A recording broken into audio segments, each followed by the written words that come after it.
कल से मुझे एके हंगल का शोले फिल्म वाला डायलॉग याद आ रहा है कि ये सन्नाटा क्यों पसरा है भाई। जब से अरविंद केजरीवाल जी ने आरएसएस के प्रमुख मोहन भागवत जी से 5 सवाल पूछे, पूरी आरएसएस खामोश है, पूरी भारतीय जनता पार्टी खामोश है। इसका मतलब अरविंद केजरीवाल जी के सवालों में सच्चाई है। अरविंद केजरीवाल जी के सवालों का जवाब पूरा देश चाहता है और आरएसएस और बीजेपी इस पर पूरी तरीके से खामोशी साधे हुए। कोई बोल ही नहीं रहा।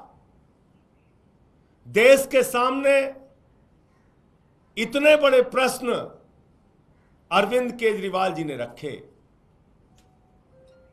अपने आप को देशभक्त और राष्ट्रवादी कहने वाली संस्था आरएसएस, उसके प्रमुख मोहन भागवत जी से 5 सवाल उन्होंने पूछे और ये सवाल सिद्धांतों से जुड़े हुए हैं, उसूलों से जुड़े हुए हैं, सच्चाई से जुड़े हुए हैं। आज दिल्ली के मुख्यमंत्री वो शख्स हैं हिंदुस्तान के, अरविंद केजरीवाल जी ने मुख्यमंत्री के पद को एक बार नहीं, उसूलों और सिद्धांतों की बात आई तो 2 बार मुख्यमंत्री के पद को 2 मिनट के अंदर छोड़ के लात मार के बोले हम सिद्धांतों की लड़ाई लड़ेंगे, उसूलों की लड़ाई लड़ेंगे, ईमानदारी की लड़ाई लड़ेंगे, सच्चाई की लड़ाई लड़ेंगे। 49 दिन की सरकार से मुख्यमंत्री के पद से इस्तीफा दिया। कोई चपरासी की नौकरी नहीं छोड़ना चाहता। जेल से निकल के आए, उसूलों और सिद्धांतों की बात आई, 2 मिनट के अंदर मुख्यमंत्री के पद से इस्तीफा दिया। और एक तरफ भारत के प्रधानमंत्री हैं, 75 साल की उम्र में भी अपनी कुर्सी नहीं छोड़ना चाहते। 75 साल की उम्र में भी अपनी कुर्सी से चिपके रहना चाहते हैं। तो ये बात तो पूरे देश के सामने खुली किताब की तरह है कि एक तरफ केजरीवाल जैसे ईमानदार और सच्चे नेता हैं जो मुख्यमंत्री की कुर्सी 1 नहीं 2 बार 2 मिनट के अंदर छोड़ के निकल देते हैं और ईमानदारी और सच्चाई, उसूलों और सिद्धांतों की लड़ाई लड़ते हैं। दूसरी तरफ भारत के प्रधानमंत्री हैं जो 75 साल की उम्र में भी अपने पद से चिपके रहना चाहते हैं। अब वो 5 सवाल जो अरविंद केजरीवाल जी ने कल मोहन भागवत जी से पूछे थे, वो 5 सवाल आज फिर से मैं आपके सामने दोहराना चाहता हूं और कुछ तथ्यों के साथ दोहराना चाहता हूं। पहला सवाल जो अरविंद केजरीवाल जी ने पूछा कि अपने आप को देशभक्त कहने वाली आरएसएस क्या इस बात से सहमत है कि आज भारतीय जनता पार्टी कोई राजनीतिक दल नहीं बचा बल्कि एक अपहरण गैंग बन चुका है। आज भारतीय जनता पार्टी कोई राजनीतिक दल नहीं बचा बल्कि पार्टियों को तोड़ने वाला एक गिरोह बन गया है। ईडी का डर दिखा के, सीबीआई का डर दिखा के, लालच देके, पैसे रुपए करोड़ों रुपए देके विधायकों को तोड़ना, सांसदों को तोड़ना, सरकारों को गिराना, पार्टियों को तोड़ना, यह काम भारतीय जनता पार्टी के द्वारा जो किया जा रहा है, क्या वो सही कदम है? आरएसएस के प्रमुख मोहन भागवत जी इस पर क्या मानते हैं? नंबर 1। नंबर 2, देश के सबसे भ्रष्टाचारी नेताओं को और जिनको किसी और ने नहीं, खुद भारत के प्रधानमंत्री ने भ्रष्ट कहा। एक अखबार में यह खबर आई थी कि विपक्ष के 23 वो नेता जिन पर गंभीर भ्रष्टाचार के आरोप खुद भारतीय जनता पार्टी ने लगाए, उनको गले लगाया, अपनी पार्टी में शामिल किया और उनको क्लीन चिट दे दी। मोदी जी की वॉशिंग मशीन में वो धुलकर पाक साफ हो गए। तो दूसरा सवाल, जिन नेताओं को खुद मोदी और अमित शाह और भारतीय जनता पार्टी भ्रष्टाचारी बताती रही, उनके भ्रष्टाचार को लेकर चीखती रही, चिल्लाती रही, कार्रवाई की मांग करती रही, उन्हीं नेताओं को जिन पे 70 हजार करोड़ रुपए के भ्रष्टाचार के आरोप खुद प्रधानमंत्री ने लगाए, उनको अपनी पार्टी के अंदर शामिल कर लिया। मोहन भागवत जी को यह कार्रवाई कैसी लगती है? क्या वास्तव में मोहन भागवत जी इन भ्रष्टाचारियों को बीजेपी में शामिल किए जाने पर सहमत हैं या असहमत हैं? नंबर 3, आरएसएस जो अपने आप को देशभक्त संस्था कहती है कि हम एक नैतिकवादी मूल्यों पर चलने वाले लोग हैं। आरएसएस जो कहती है हम तो राष्ट्रीय स्वयंसेवक हैं, हम इस राष्ट्र की सेवा करने के लिए आए हैं, जिनकी जिम्मेदारी थी कि भारतीय जनता पार्टी के ऊपर नजर रखें कि वो पार्टी कभी पथभ्रष्ट ना होने पाए, और पथभ्रष्ट होने की कोशिश करे तो उसके ऊपर अंकुश लगाया जाए, उसके ऊपर रोक लगाई जाए, उसके ऊपर मोहन भागवत जी बोले, उसके ऊपर आरएसएस के लोग बोले।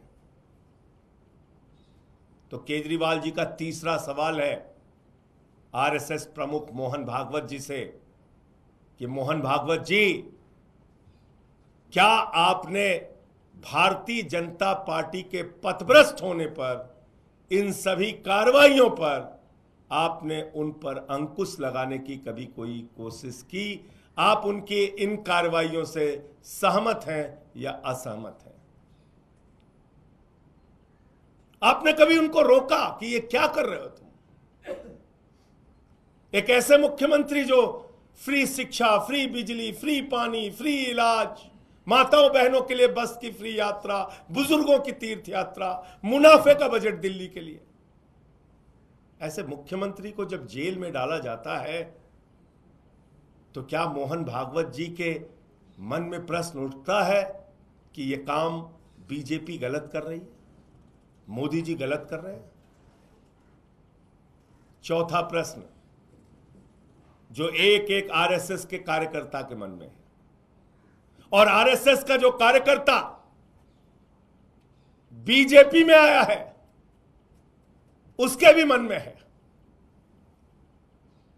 और वो अपने आप को अपमानित महसूस कर रहे हैं। किस दबाव में बोल नहीं पा रहे नहीं मालूम, लेकिन जेपी नड्डा जो भारतीय जनता पार्टी के राष्ट्रीय अध्यक्ष हैं, उन्होंने खुले तौर पे कहा चुनाव के दौरान कि अब हमें आरएसएस की जरूरत नहीं है।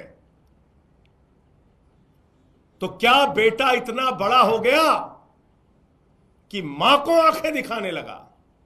अपनी मातृ संस्था जिसकी कोख से बीजेपी पैदा हुई, उस आरएसएस को आंखें दिखाने का काम आज मोदी, जेपी नड्डा और अमित शाह कर रहे हैं।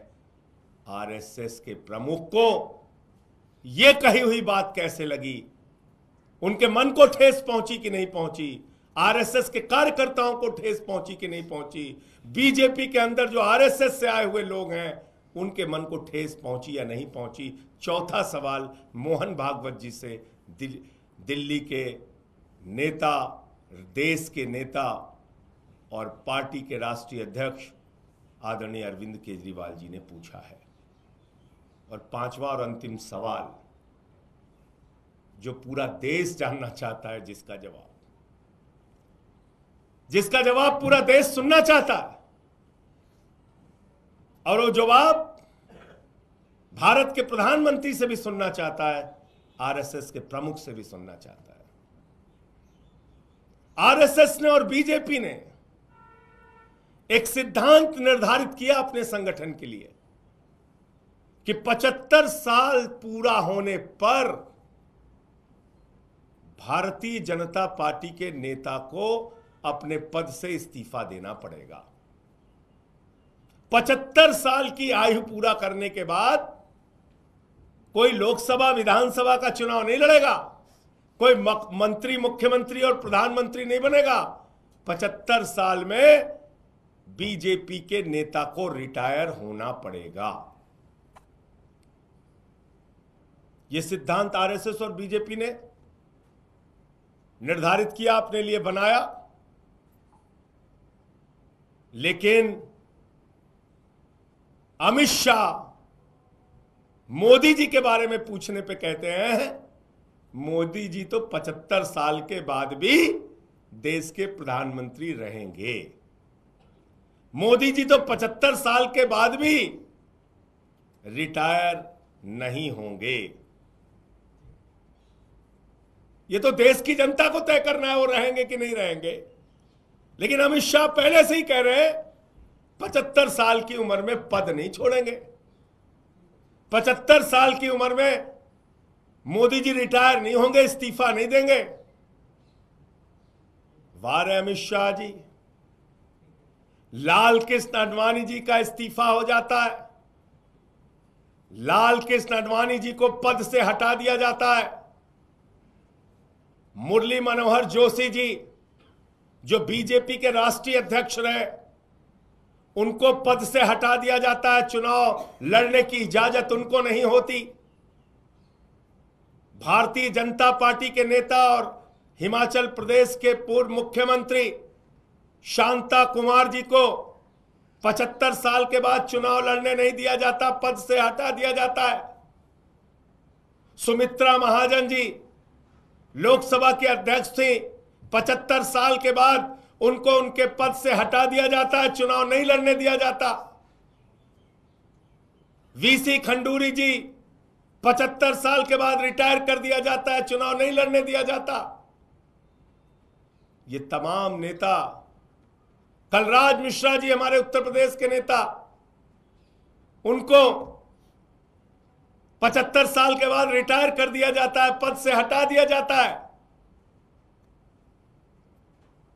लेकिन मोदी जी 75 साल के बाद भी रिटायर नहीं होंगे। जो नियम अपने पार्टी के जनक के लिए आपने बनाया, जो नियम आपने अपने पार्टी के वरिष्ठ नेताओं के लिए बनाया, क्या वो नियम उन नेताओं को राजनीति से बेदखल करने और निपटाने के लिए बनाया? हमेशा हमेशा के लिए उनकी राजनीति को समाप्त करने के लिए बनाया? और अगर वो नियम खुद आपने बनाया तो आपके ऊपर वो नियम लागू क्यों नहीं होगा? फिर मैं दोहरा रहा हूं इस बात को। एक तरफ अरविंद केजरीवाल है जो एक बार नहीं 2 बार मुख्यमंत्री के पद को, यहां लोग चपरासी की नौकरी नहीं छोड़ना चाहते हैं, मुख्यमंत्री के पद को 2 मिनट में छोड़ के उसूलों, सिद्धांतों, सच्चाई और ईमानदारी के लिए आगे बढ़ गए, उसकी लड़ाई के लिए निकल पड़े। और एक तरफ भारत के प्रधानमंत्री हैं जो 75 साल की उम्र में भी अपने पद से चिपके रहना चाहते हैं, प्रधानमंत्री की कुर्सी से चिपके रहना चाहते हैं, प्रधानमंत्री की कुर्सी को छोड़ना नहीं चाहते। ये फर्क है मोदी और अरविंद केजरीवाल में, जो खुली किताब की तरह देश के सामने है। और इसलिए मैं फिर कह रहा हूं, शोले के डायलॉग पर सन्नाटा क्यों पसरा है भाई पर, मत चलो बीजेपी और आरएसएस वालों। और जो सवाल केजरीवाल जी ने पूछा है उसका जवाब मोहन भागवत जी को और बीजेपी को देना चाहिए, क्योंकि पूरा देश इन सवालों का जवाब चाहता है। बहुत धन्यवाद। आपके कोई प्रश्न हो तो आप पूछ सकते हैं। संजय जी, कल बीजेपी के कुछ नेताओं से हमारी बात हो रही थी। उनका ये कहना था कि इस तरह के सवाल जो अरविंद केजरीवाल पूछ रहे हैं, क्या अरविंद केजरीवाल ये बता सकते हैं कि जब उन्होंने पार्टी बनाई थी उन्होंने ये कहा था कि एक आदमी 2 पद पे नहीं रहेगा और एक ही आदमी हमेशा के लिए अध्यक्ष नहीं रहेगा। अपने मन मुताबिक वो अपने सिद्धांत नियम चेंज कर लें और दूसरे पे सवाल उठाएं। देखिए, ऐसा है कि बातें बनाने के लिए बातें नहीं चलती हैं, सामने आंख में आंख मिलाकर बात करनी होती है। ये 5 सवाल एक ज्वलंत सवाल है इस देश के सामने जो केजरीवाल जी ने पूछा है, और इसका जवाब आरएसएस को देना चाहिए, मोहन भागवत जी को देना चाहिए। उस बीजेपी के नेता से मैं ये कहना चाहता हूं, 10 साल के राजनीतिक सफर में केजरीवाल ने जो कमाल करके दिखाया है उसका कोई उदाहरण हिंदुस्तान की राजनीति में आपको नहीं मिलेगा। एक छोटी सी पार्टी को उठाकर राष्ट्रीय पार्टी बना दिया, 2 राज्यों में सरकारें बनाई प्रचंड बहुमत की, एक राज्य में 3 बार सरकार बनाई, पंजाब में प्रचंड बहुमत की सरकार बनाई, मुख्यमंत्री, मंत्री, विधायक, सांसद बनाए। कोई आर्थिक संसाधन नहीं, किसी बड़े राजनीतिक परिवार से रिश्ता नहीं, जमीन से उठ के अगर केजरीवाल बनने की ताकत है किसी नेता के अंदर तो आप उदाहरण दीजिए, बताइए देश में एक नेता बताइए। और मैंने तो उदाहरण दे दिया, चपरासी की नौकरी कोई नहीं छोड़ता। 49 दिन के मुख्यमंत्री के पद से उसूलों सिद्धांतों की बात आई तो इस्तीफा दे दिया। जेल में संघर्ष किया, जेल में लड़ाई लड़ी, बाहर निकले तो 2 मिनट में मुख्यमंत्री के पद से इस्तीफा दे दिया। तो सवाल आज ये है। जी न्यूज़।